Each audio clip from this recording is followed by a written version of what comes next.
Bonsoir et bienvenue dans Tech & Co, la quotidienne. On est ensemble jusqu'à 21h30. On va parler évidemment beaucoup d'intelligence artificielle. Tiens, parmi les sujets du soir, Apple qui place l'Inde au cœur de sa production. Et oui, avec les droits de douane sur la Chine, mais Apple se pose beaucoup de questions. Et pourquoi pas basculer une partie de sa production en Inde? On va en parler avec nos experts. On reviendra aussi sur, vous savez, ce démantèlement de Google annoncé avec le navigateur Chrome qui pourrait disparaître du giron d'Alphabet et réapparaître chez qui? On parle de Perplexity, on parle d'OpenAI et figurez-vous qu'on parle de Yahoo aussi. Depuis ce soir, on parlera de tout ça avec nos experts. Et puis Motorola, oui, avec ses nouveaux smartphones, alors qui sont pliants, qui sont boostés à l'IA. Eh bien, le patron de Motorola France sera là tout à l'heure avec nous dans la deuxième demi-heure pour nous parler de ces nouveaux smartphones. Allez, restez avec nous. On est ensemble jusqu'à 21h30 et puis évidemment les replays, les podcasts. Tech & Co, la quotidienne, c'est parti. Tech & Co, la quotidienne, le débrief de la tech. Voilà, un débrief de la tech ce soir, encore une fois placé sous le signe de l'intelligence artificielle. On va beaucoup en parler ce soir, mais on va aussi parler de ces fameux iPhones. On a failli démarrer par, vous savez, cette grande panne électrique géante qui a eu lieu en Espagne aujourd'hui, qui a mis à plat pas mal de choses, notamment les réseaux télécoms, les réseaux Internet, mais pas seulement, puisque les feux tricolores dès la circulation, enfin c'était le trafic ferroviaire a été interrompu, ils ont même arrêté des centrales nucléaires. À l'heure actuelle, on ne sait pas trop quelle est l'origine de tout cela. À un moment, on a bien cru que ce serait une cyberattaque. Finalement, a priori, non. En tout cas, voilà, on suivra ça au cours des jours prochains parce qu'il y a peut-être des leçons à tirer de toutes ces pannes sur la résilience de nos infrastructures. Mais nous allons démarrer dans un instant avec nos experts. Je vous les présente tout de suite. Stéphanie Delesse. Bonsoir Stéphanie. Bonsoir. Merci d'être avec nous. Alors, on t'a découverte il y a quelques jours. Te connaissez bien dans le secteur, PDG et cofondatrice de Volubil AI. Tu étais chez nous il y a quelques jours. On s'est dit, mais tiens, pourquoi ne pas venir parler de tous ces sujets avec nous, parce que tu es dans ce secteur depuis quelques années et tu suis évidemment l'actualité numérique. À tes côtés, Tristan Nitto. Bonsoir Tristan. Bonsoir. Bienvenue, directeur associé commun numérique et anthropocène chez Octo Technologies. Avec nous également Damien Douany. Bonsoir Damien. Salut Fred. Responsable de l'innovation de l'école narrative et fondateur du cabinet Topos pour accompagner justement les entreprises dans leur transformation numérique et de la formation. Et puis on aura André Le Scrupietri qui doit être sur la route, qui va nous rejoindre dans un instant. On va démarrer, c'était ce sujet sur Apple qui veut quitter la Chine, mais justement, Léa Benaïm va nous en parler et on va voir un petit peu ce qui se passe et ce qui se trame derrière tout ça. On écoute ce papier de Léa Benaïm et on se retrouve juste après. Et ces droits de douane ont déjà fait beaucoup de dégâts chez Apple. 700 milliards de dollars de capitalisation boursière sont partis en fumée depuis janvier. Et même si les surtaxes sur les smartphones importés de Chine ont finalement été abaissées à 20%, il est désormais temps pour l'entreprise de prendre ses distances. Apple n'a pas attendu l'arrivée de Donald Trump pour diversifier sa production. La pandémie et les tensions géopolitiques l'avaient déjà incité à ne plus mettre tous ses œufs dans le même panier. Une partie des AirPods, par exemple, sont eux déjà produits au Vietnam et Apple produit en Inde depuis 2017 où 20% des iPhones y sont fabriqués. Mais cela s'est fortement accéléré ces derniers mois, plus 60% sur un an. Mais ce divorce industriel ne se fera pas sans douleur. Pékin ne compte pas se laisser faire. La fabrication de l'iPhone 17 sera le véritable test grandeur nature de cette stratégie de délocalisation.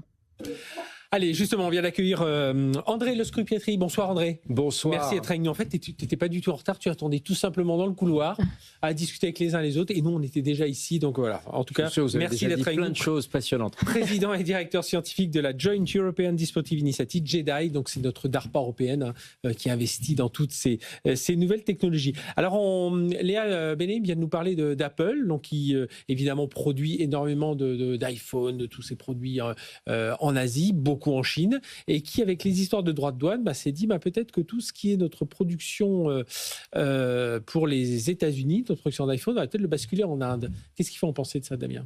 C'est une suite logique. Oui. Ça fait quand même 8 ans qu'ils bossent avec l'Inde. Donc, ça fait plusieurs années qu'ils avaient installé les premiers Apple Store, etc.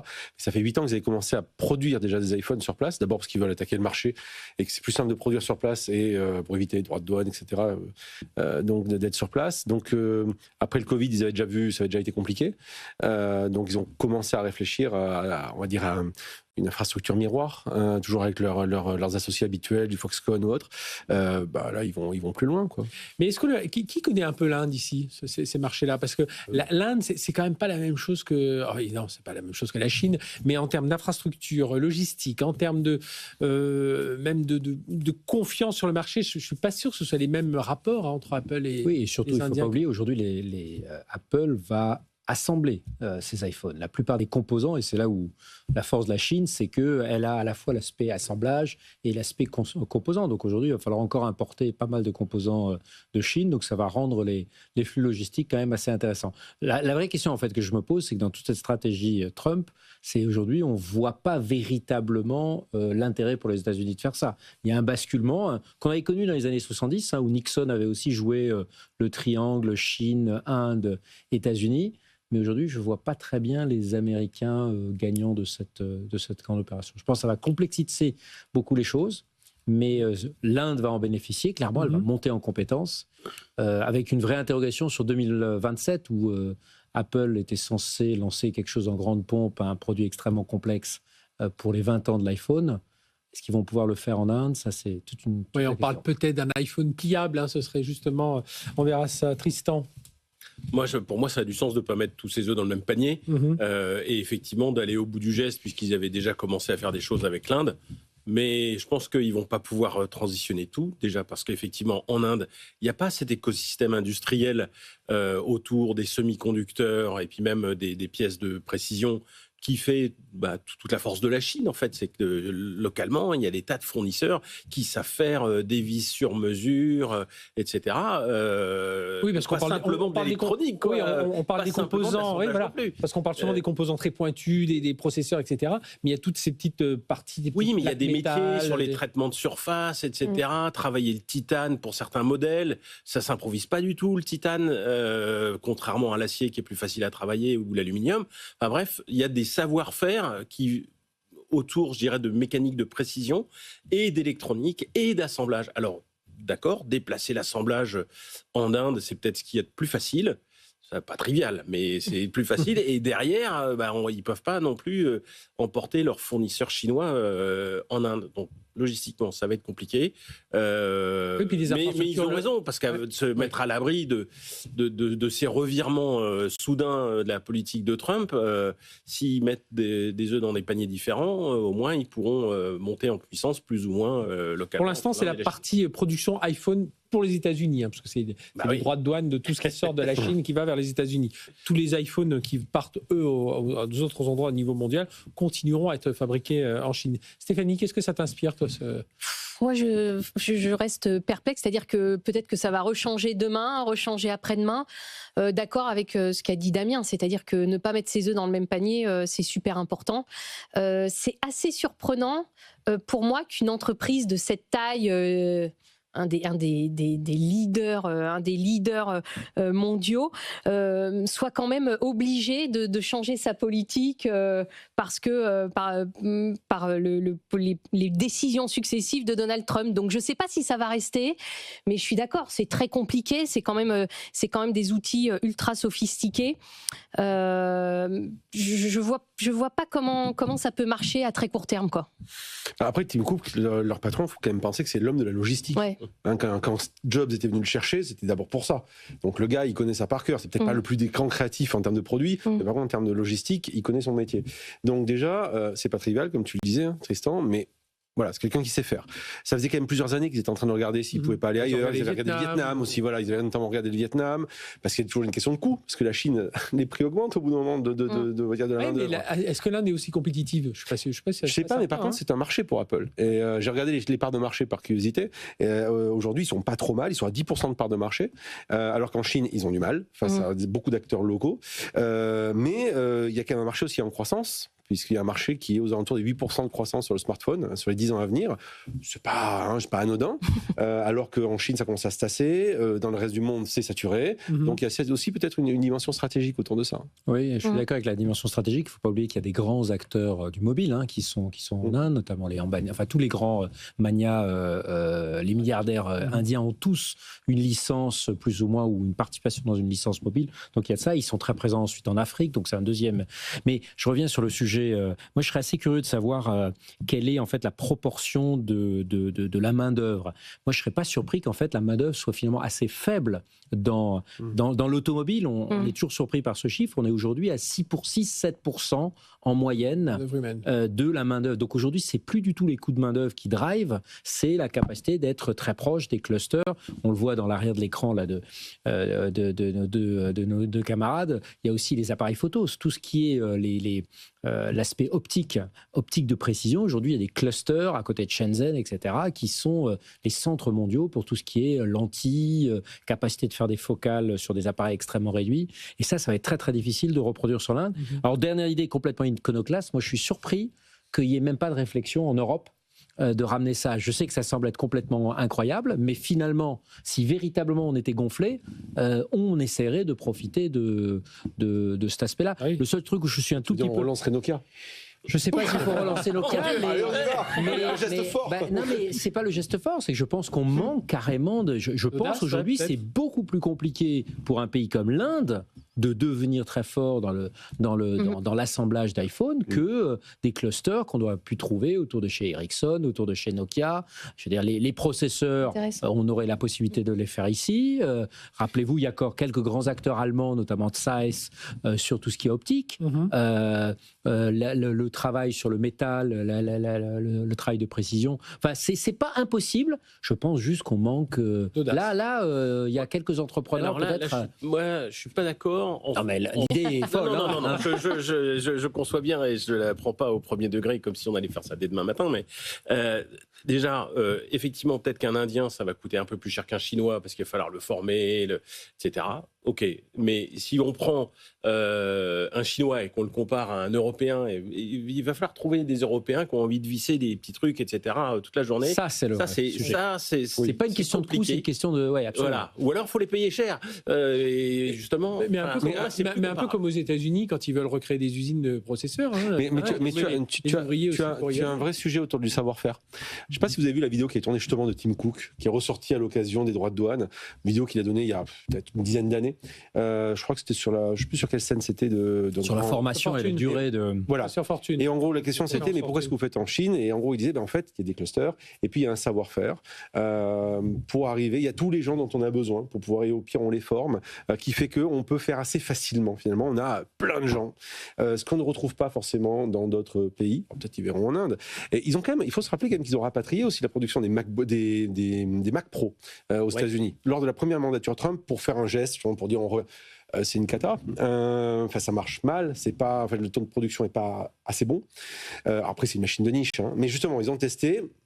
C'est pas forcément extraordinaire. Alors que l'iPhone, il va falloir faire l'iPhone, c'est le volume. Et c'est quand même ce qui fait leur chiffre d'affaires aujourd'hui. Donc, on ne peut pas trop se rater là-dessus. Bon, en tout cas, on va suivre ça, ce transfert d'une partie, puisque ça a quand même l'air d'être enclenché. Après, ce qui est toujours étonnant, c'est de voir, là, effectivement, il faut réagir de façon assez réactive par rapport aux décisions de Donald Trump. Mais tout ça se fait très vite, quoi. Mais peut-être un point sur le commentaire précédent. Je pense que Trump a été un petit peu la goutte qui a fait déborder le vase. Je pense que ça fait quand même assez longtemps que Apple se rend compte de sa dépendance. On approche de la fameuse date... Il y avait le Covid, déjà le Covid avait montré un peu. Le Covid, on approche de la fameuse date fatidique de 2027 où les gens se disent il y a peut-être un vrai risque majeur sur Taïwan et qui au minimum serait un blocus, donc avec une interruption des chaînes de valeur. Donc je pense que pour Apple, c'est une bonne décision, mais qu'on a forcément... c'était tellement tentant.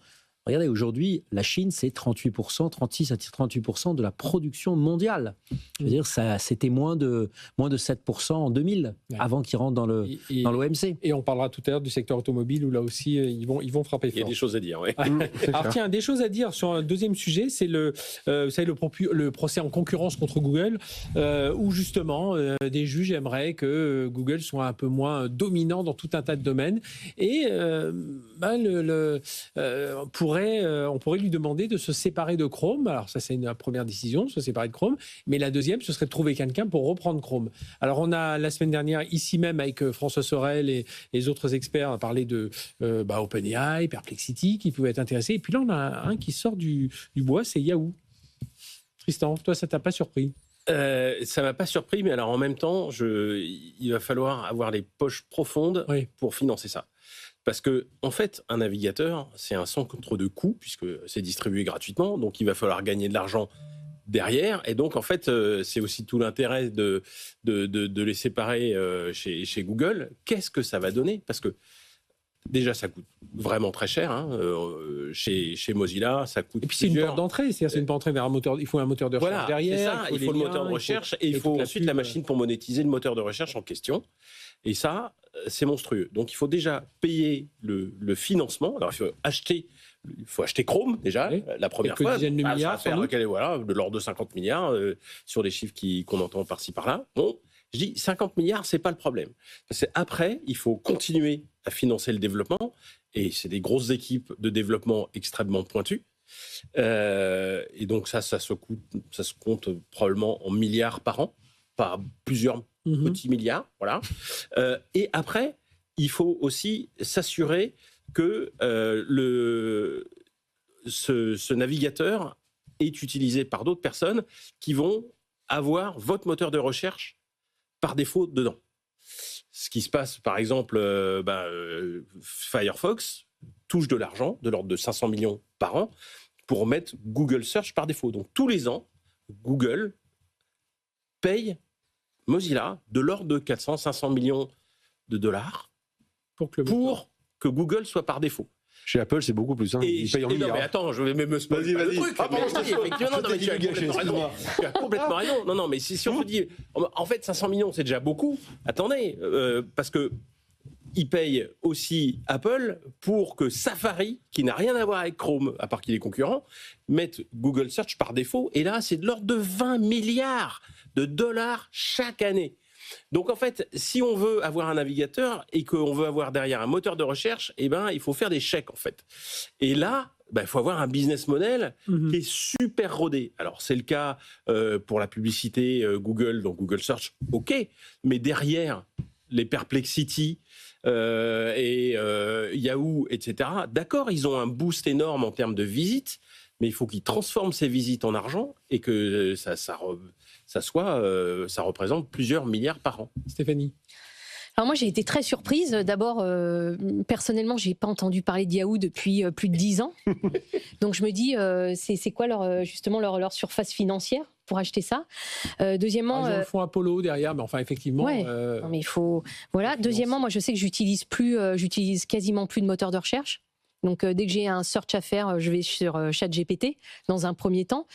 Donc, en fait, extrêmement surprise. Je ne sais même pas d'où est sortie cette info. Parce que je me dis que ce qui est intéressant dans Chrome, c'est ce que tu disais, c'est-à-dire la manne de la publicité, mais c'est un vrai métier. Alors, ils l'ont fait ce métier-là, mais il y a plus de 30 ans. Donc, qu'est-ce qu'ils ont encore comme talent chez eux pour je crois qu'ils parient beaucoup sur le côté de la diversité, de dire tiens, on est un acteur un peu différent pour que ça n'aille pas toujours chez les mêmes.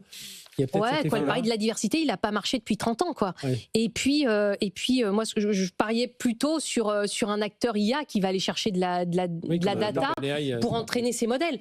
Donc, je pense que je ne sais pas d'où c'est sorti. Pour moi, c'était un peu un coup du chapeau. Je ne vois pas la suite. Comment ça va avancer, cette histoire, c'est peut-être un coup de pub. Voilà. Idiot. Exactement, un coup de pub. Un coup de pub à pas cher. Ouais. Sinon, peut-être que Yahoo a redécidé de redépenser de l'argent en faisant des trucs qui ne marchent pas. Ça, ils n'étaient pas mauvais à une époque. Ce qui est intéressant, moi, ce que je pensais, vraiment, ce qui est assez amusant, c'est que je pensais que tout le monde disait que le navigateur allait mourir.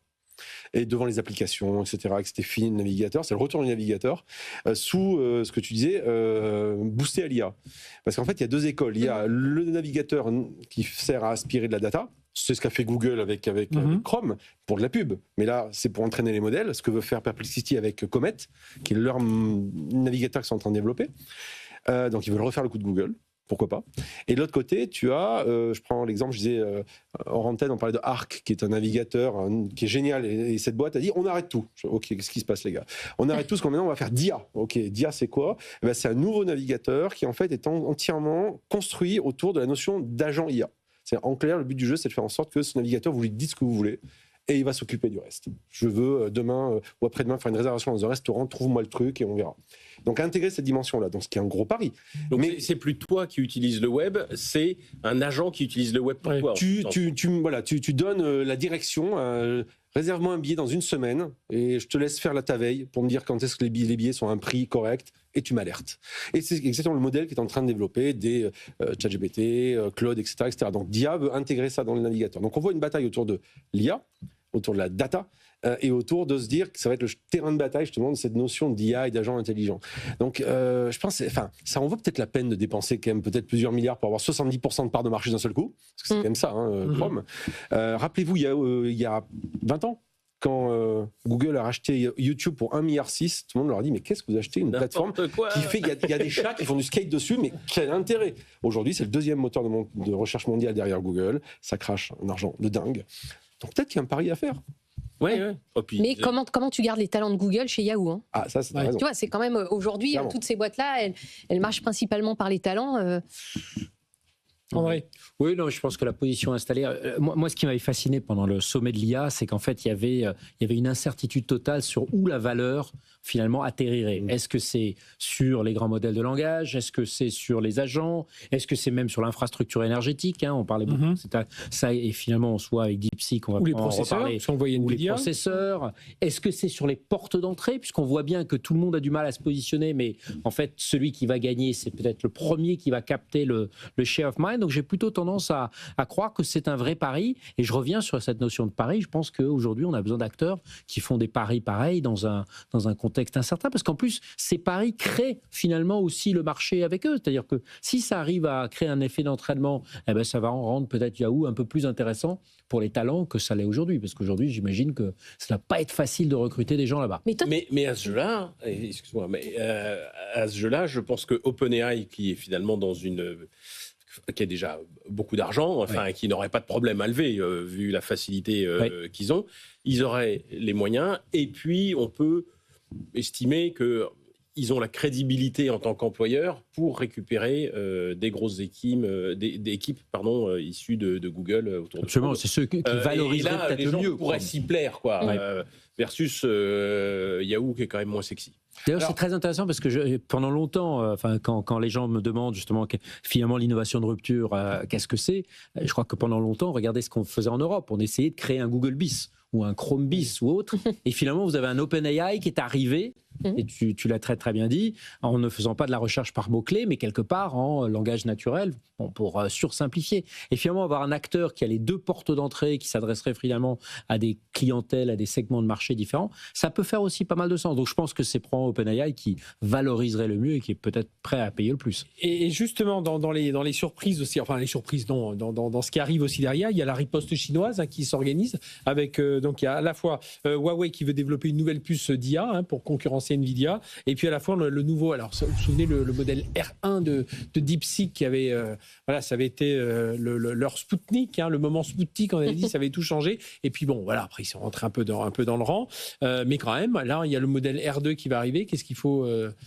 Alors ils disent qu'à nouveau, ils nous refont le coup de ça coûte pas cher à l'inférence, vous allez voir, on est les moins chers. Bon, on a vu que la première fois c'était de l'esbrouf. Bon, ils sont allés chercher les données d'OpenAI. Ça coûtait moins cher, mais ça coûtait pas aussi moins cher qu'ils ils sont aussi allés pomper des datas d'OpenAI, donc si tu veux, effectivement, ça coûte un peu moins cher. Comme OpenAI est allé pomper les datas des autres. Complètement, tout à fait, oui, non, mais on est d'accord, oui. L'arroseur arrosé, quoi. C'est exactement ça.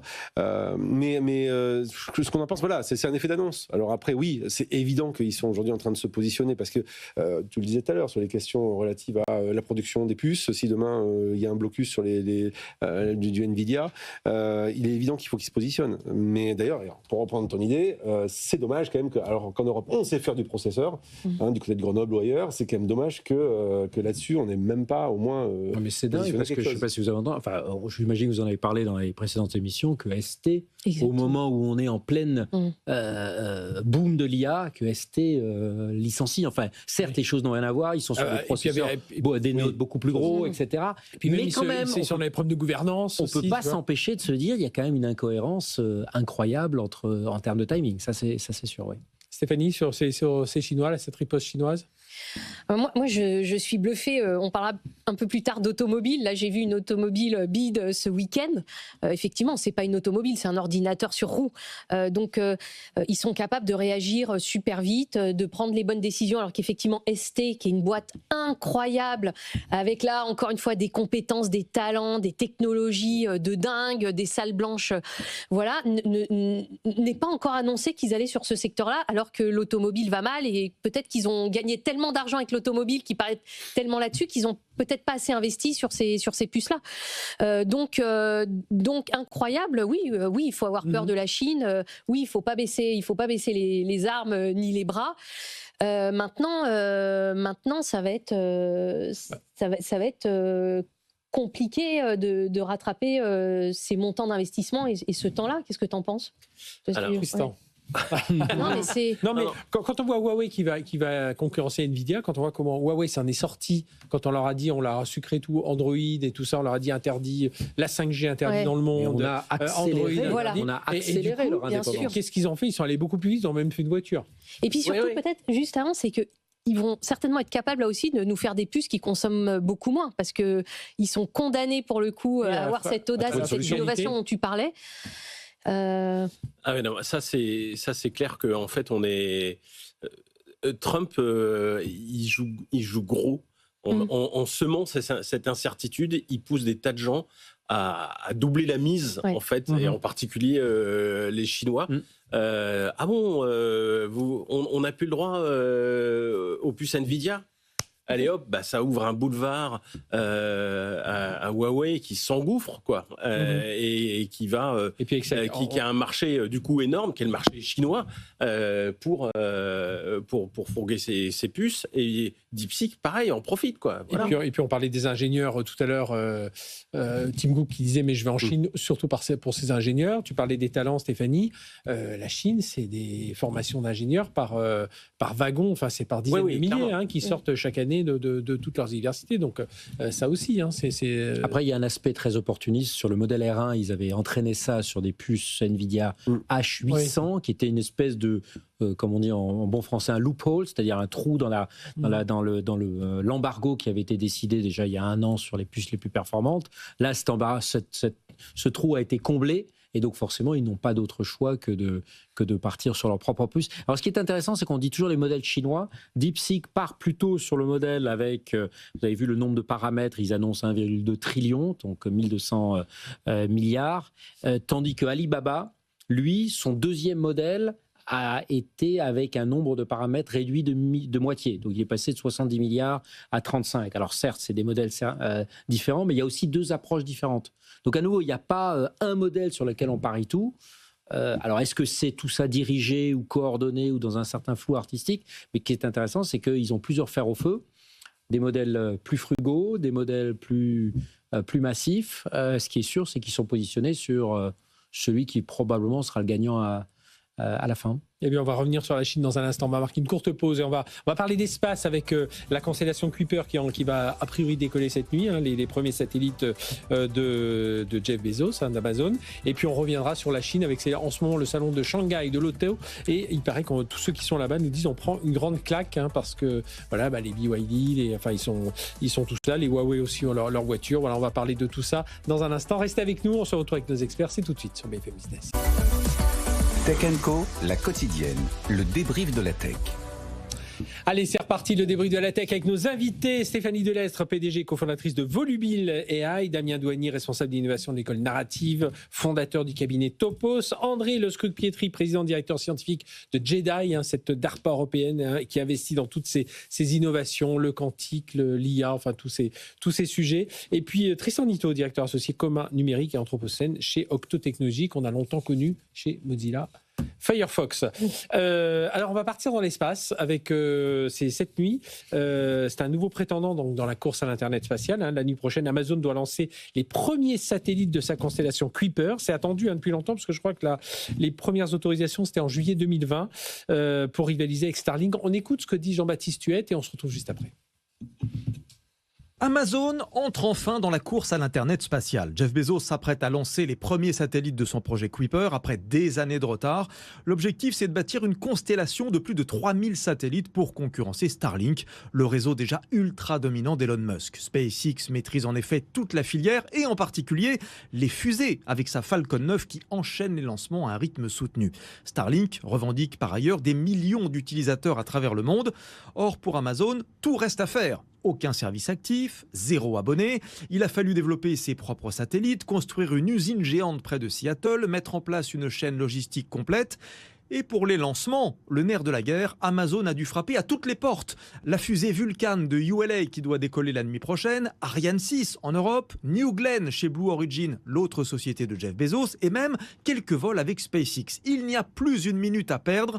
Amazon doit mettre la moitié de sa constellation en orbite d'ici mi-2026. Sinon, sa licence pourrait être révoquée.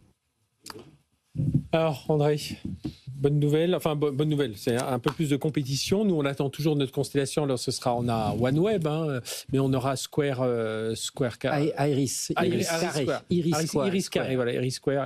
Carré. Qui n'est pas une constellation grand public, contrairement à Kuiper, qui est normalement réservée aux communications gouvernementales. 2030. Et d'ailleurs, intéressant, puisque nous, on l'a lancée donc, il y a maintenant 1 an, et elle sera prévue opérationnelle en 2030. Tandis que là, l'annonce d'Amazon, c'est que Kuiper démarre cette nuit. La moitié opérationnelle des 3000 satellites, leur ambition, c'est dès l'année prochaine, donc en 1 an. Donc et tout opérationnel en 2029. Donc en 3 ans. Donc à nouveau, on revient sur cette notion de rapidité. Et on peut quand même faire confiance à Amazon qui a montré dans le passé qu'il y avait des temps assez longs pour que ça monte en cadence. Et après, ça peut accélérer. Ça peut accélérer. Je pense qu'on est en train de voir le début de la fin des opérateurs télécoms tels qu'on les connaît et qui font d'ailleurs la richesse de l'Europe.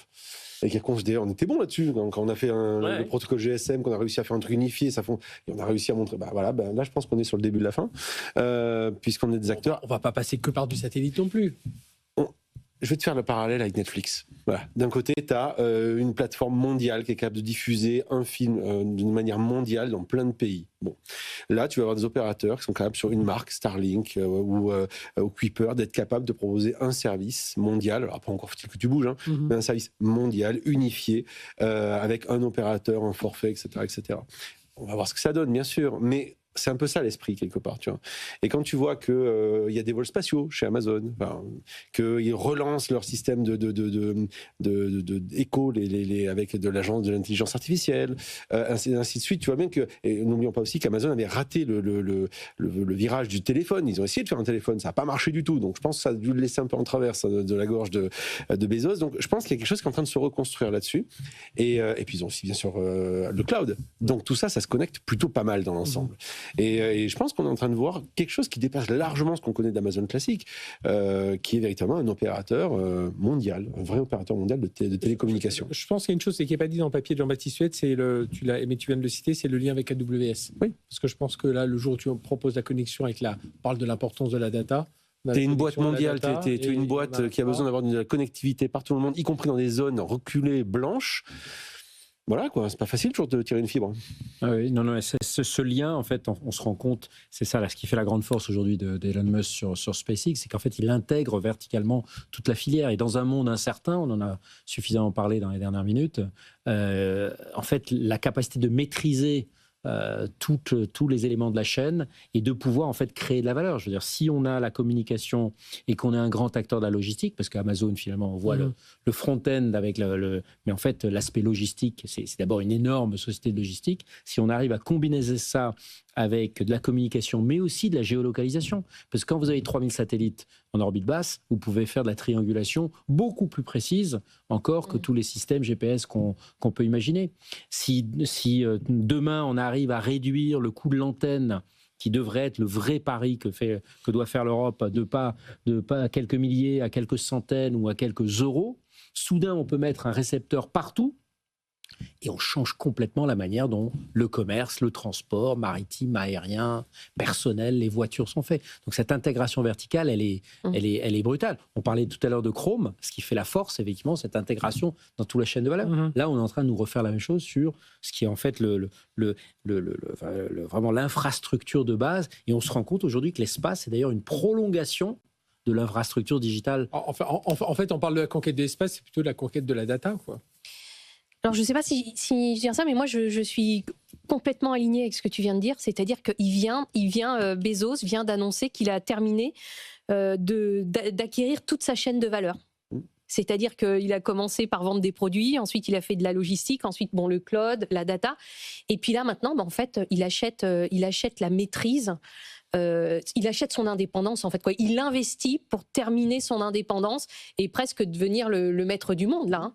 Parce que après ça va être très très compliqué pour nous acteurs européens d'avoir les moyens de construire ce qu'il a fait. Donc moi vraiment bluffé d'avoir eu cette intelligence là, d'aller jusque là, hein, de construire cette maîtrise de l'espace pour maîtriser ce qui se passe sur Terre, pour nous tous communs des mortels. Je trouve ça incroyable. Et puis ce dont tu parlais, c'est-à-dire la rapidité à laquelle il délivre. La rapidité puis le succès, parce que c'est vrai qu'on dit souvent Elon Musk avec SpaceX ça marche, Tesla, bon, même s'il y a quelques soubresauts, ça marche quand même, Starlink, etc. Là, on voit, et puis aux États-Unis, Tesla, ça marche bien dans les batteries, enfin tous les panneaux solaires, etc.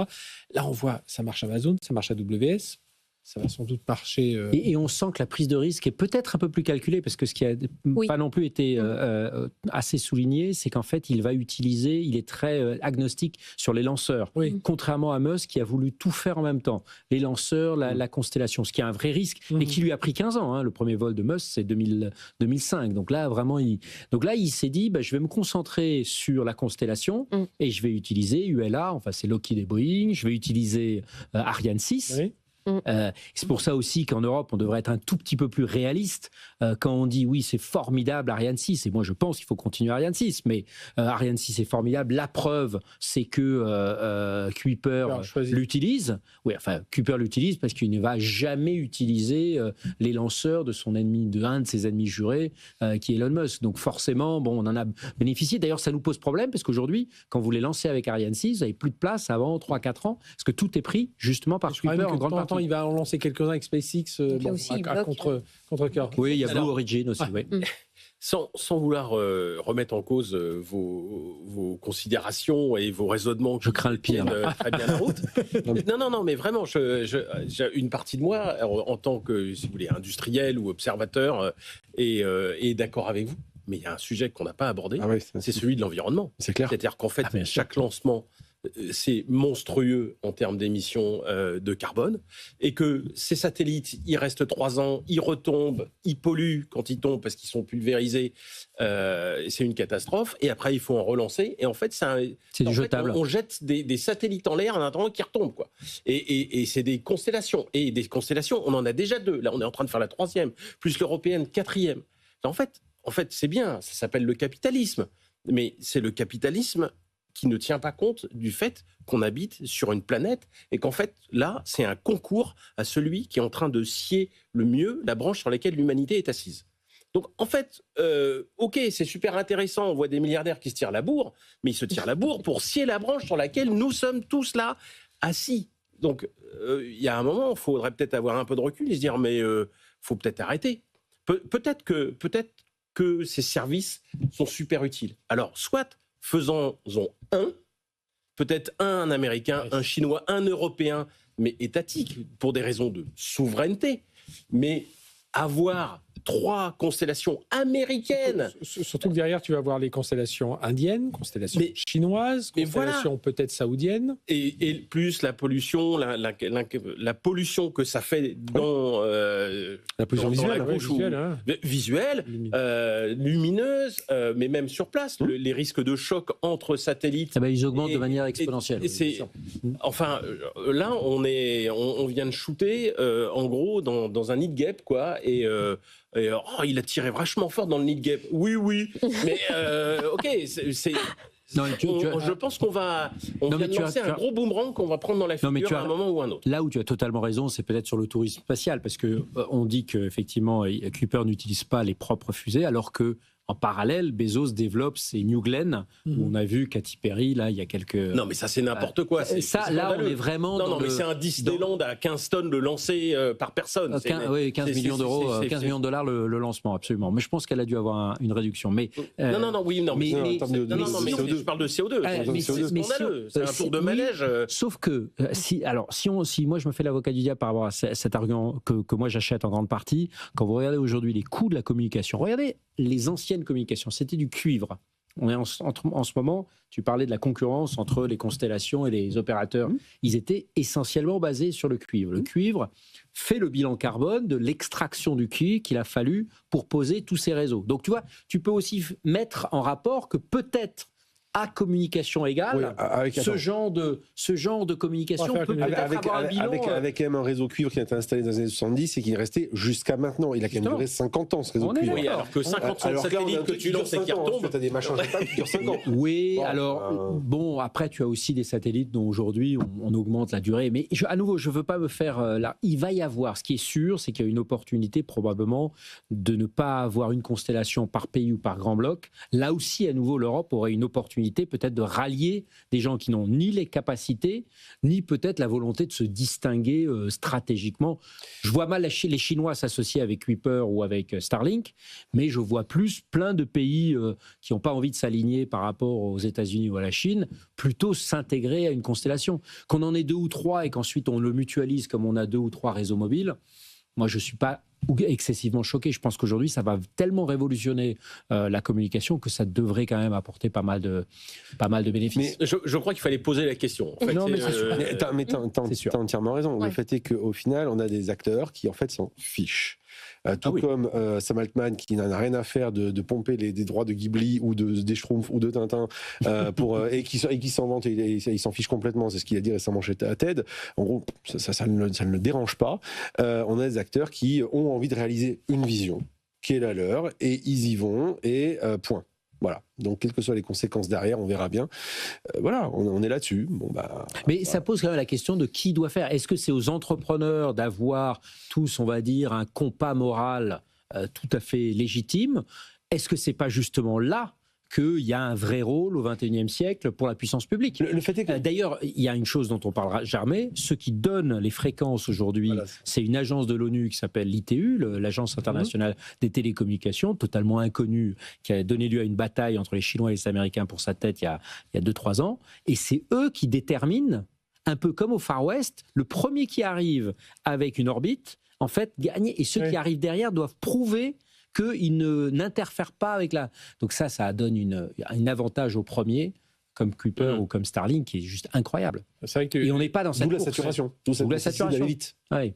Pour saturer. Donc tout le monde a c'est un peu comme dans la ruée vers l'ouest, où ils mettaient leur claim avec leur marteau. Je suis le premier en Oklahoma, c'est à moi. C'est un peu la même chose. C'est ce qu'on explique souvent. Hein, c'est ça que le premier arrivé, premier servi, et aux autres de prouver que ils viennent pas déranger, quitte à éteindre leur satellite quand ils viennent perturber tout ça. Donc en tout cas on aura quelques nouveaux points lumineux qui vont nous survoler d'ici cette nuit si tout se passe bien dans le lancement.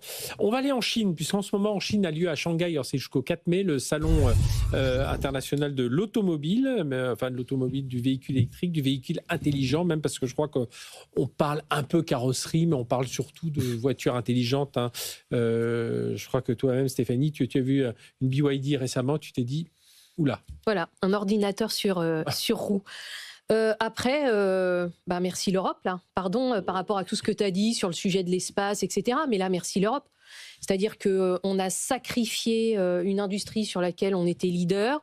Derrière, on a sacrifié des familles, mais tout le monde s'en fout, quoi, avec des décisions qui sont complètement idiotes. Moi, l'autre fois, j'étais dans une agence d'intérim leader en France dans l'industrie qui place des dizaines de milliers, autour de 75 000 intérimaires par jour dans tous les secteurs en France, donc un des 3 leaders, et qui me disait, Stéphanie, aujourd'hui, dans l'industrie automobile, on n'a quasiment plus personne. Donc, on sait tous, ça commence par les intérimaires, et puis derrière, c'est des entreprises qui vont fermer.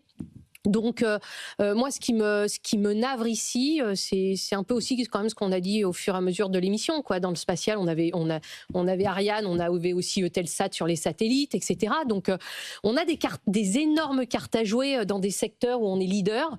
Et puis, il y a un jeu de massacre.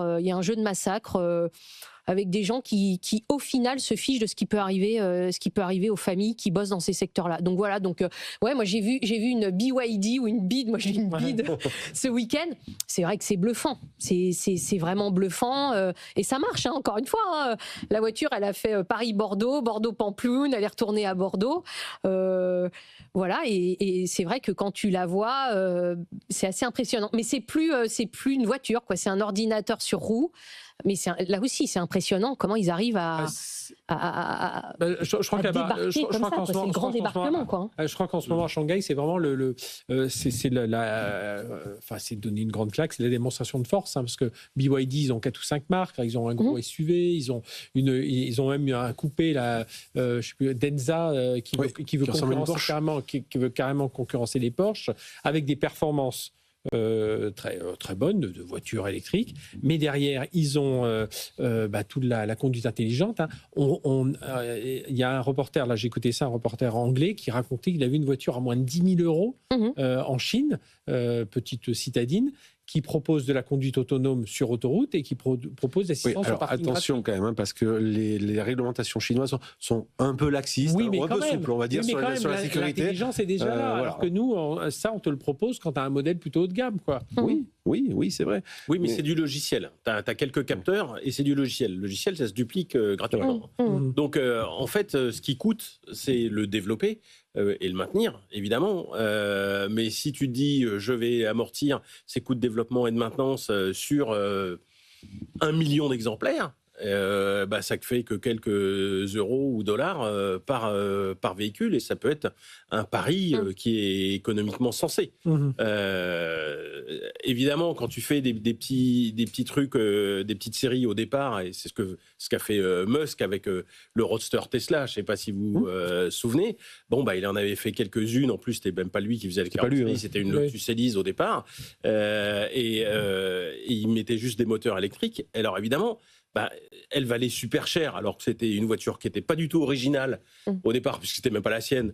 Mais au moins, chaque exemplaire permettait d'amortir les coûts de développement logiciel en termes de gestion de l'énergie. Et puis, après, il y a eu un effet cliquet, il en a eu de plus en plus, des modèles de plus en plus raisonnables dans les prix, et donc il a pu étaler l'amortissement du développement logiciel sur un plus grand nombre d'exemplaires. Sauf que là, les Chinois, ils ont fait un leapfrog, comme on dit en anglais, ils ont fait un bond de grenouille, ils sont allés beaucoup plus loin d'un seul coup.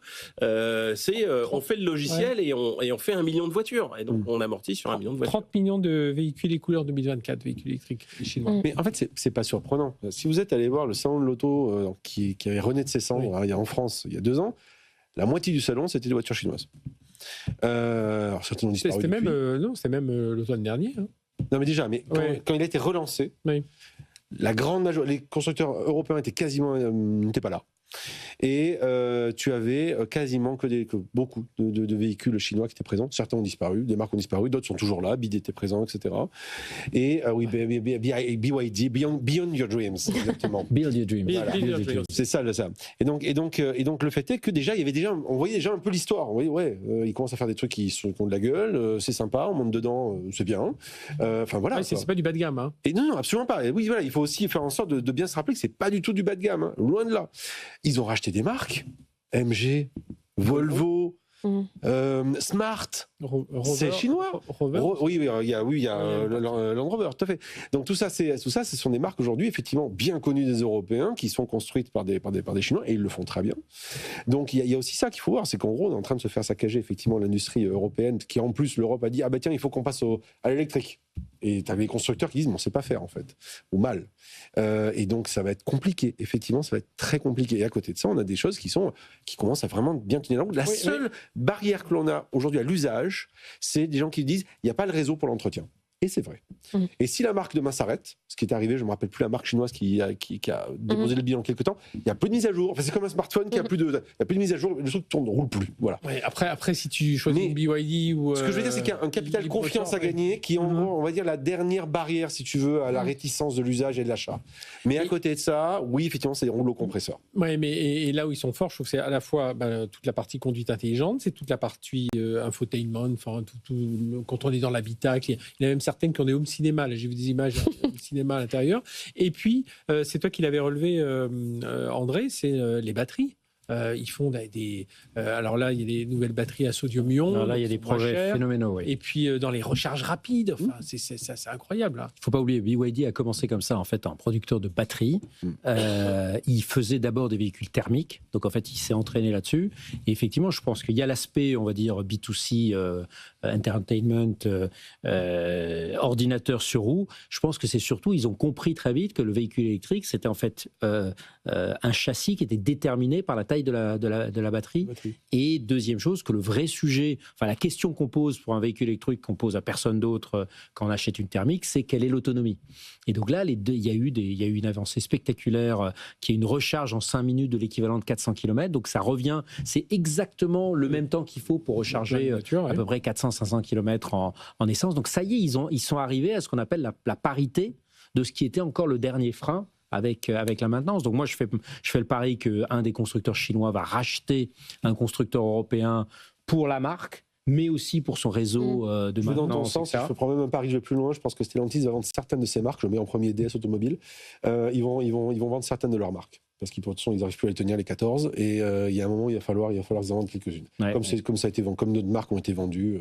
Mais je fais un parallèle avec la discussion qu'on a eue sur Yahoo au tout début de cette émission.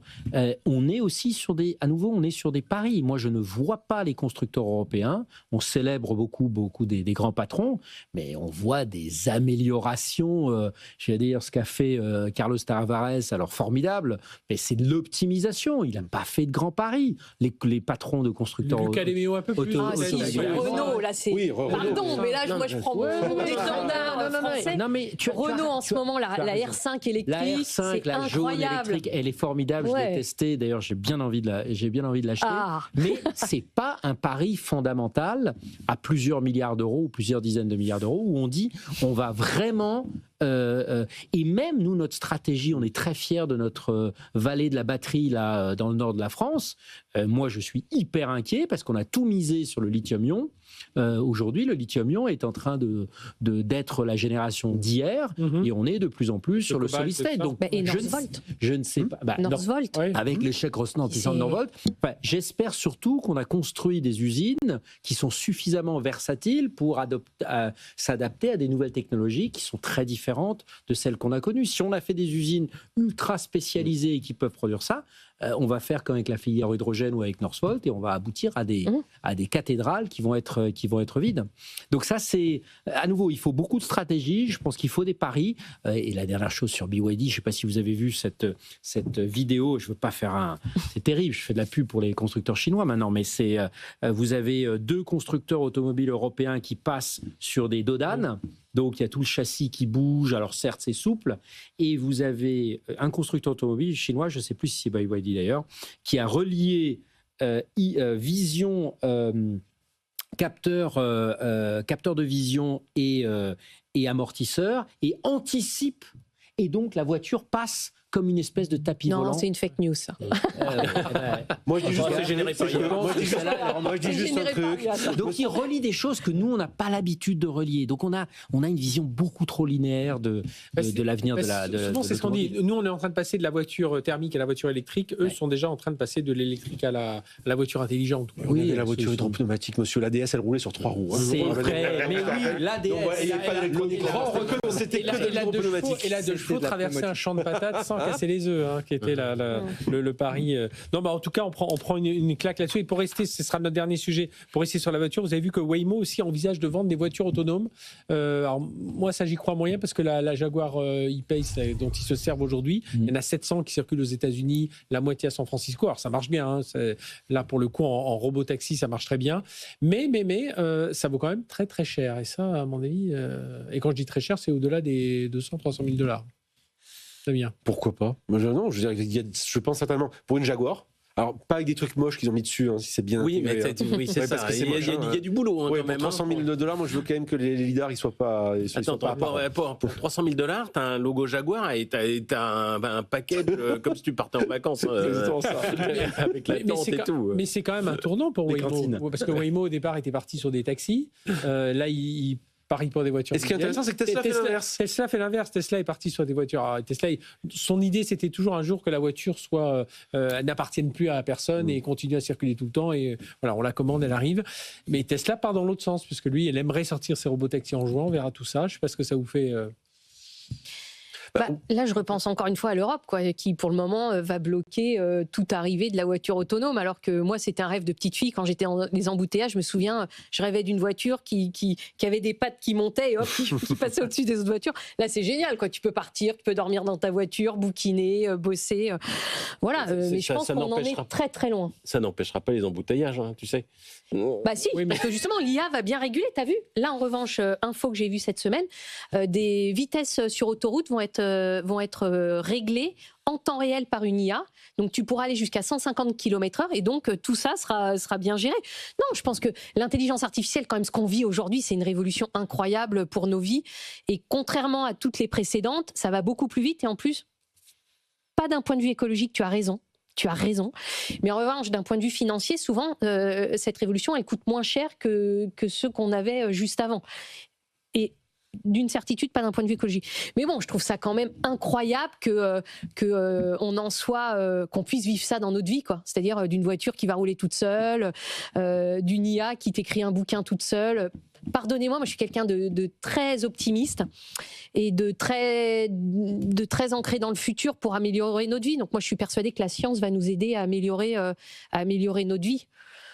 C'est une vraie Jedi, c'est formidable. Je l'embauche directement. Mais ce qui est clair, c'est qu'il faut pas oublier, 96% du temps, nos voitures sont à l'arrêt. Donc, si on arrive à optimiser ça, mais de quelques pourcents, ça va même être bon pour la planète, sans devenir techno-BA.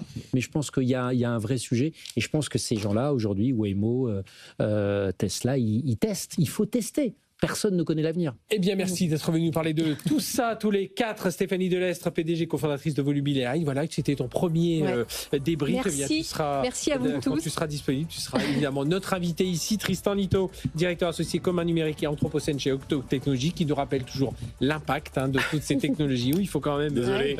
Mais non, pas désolé. Il faut le rappeler à chaque fois. Damien Douani, fondateur du cabinet Topos, et puis André Loscupietri, toujours avec son regard européen. Il n'y avait pas la casquette verte aujourd'hui, mais voilà, président. Tu vois, ma casquette est verte. Casquette verte, parfait. Exactement. Merci à tous les quatre en tout cas.